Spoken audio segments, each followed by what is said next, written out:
இன்னைக்கு சபையில சினிமா பாடல்கள் கேட்டா அவங்களுடைய விளக்கம் எப்படி? அதுல இருந்து தீர்க்க தரிசனமா? நான் என்ன சொல்றேன்னா, தேவனுடைய தீர்க்க தரிசனங்கள் வேதத்தில் அடங்கி இருக்கிறது. ஆமென். ஏன்னா இன்னைக்கு பாடுறதற்கு பாடல் இல்லையா? கிறிஸ்தவ பாடல்கள்ல விசுவாசத்தை தட்டி எழுப்பக்கூடிய எத்தனையோ பரிசுத்தவான்கள் எழுதின பாடல்கள் இருக்கிறது. அதை பாடி கர்த்தரை உயர்த்தலாமே. ஏன் எதுவுமே பாடலே இல்லை, நீயே கர்த்தருடைய வசனத்துல இருந்து எடுத்து பாடலாமே, விசுவாசத்துல பாடலாமே. ராகம் இருக்குதோ இல்லையோ, விசுவாசத்துல எதையும் செய்யலாமே நம்ம.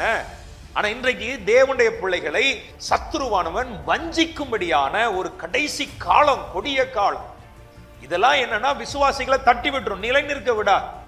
எத்தனை பேர் பின்வாங்கி போயிட்டு இருக்கிறாங்க, எத்தனை பேர் நம்பிக்கை இல்லாம போயிட்டு இருக்கிறாங்க. நான் என்ன கேட்கிறேன்னா, சினிமாவுல வருகிற காரியங்களையோ டைலாகையோ சினிமாவில் வருகிற பாடல்களையும் வச்சு கர்த்தர் நம்மகிட்ட பேசணும்னு அவசியமே கிடையாது. அந்நிய அக்கினியை கொண்டு கர்த்தர் ஒரு நாளும் தேவ பிள்ளைகள் வாழ்க்கையில கிரியை செய்ய மாட்டார். தேவ பிள்ளைகள் தெளிவாயிருங்க. இன்னைக்கு எல்லாத்துக்கும் ஒரு கூட்டம் போகுது இல்ல, வசனம் தெரியல உங்களுக்கு. வசனம் தெரிந்தா போவீங்களா? வசனம் தெரியலையே, அதனாலதான் எல்லாத்துக்கும் ஆமென் சொல்லிட்டு போயிட்டு இருக்கிறீங்க. தேவ பிள்ளைகள் ஞானமாயிருங்க. எத்தனை முட்டாள்தனமாய் ஜனங்களை ஏமாற்றி கொண்டிருக்கிற பொல்லாத ஊழியக்காரனுக்கு எச்சரிக்கையா இருங்க.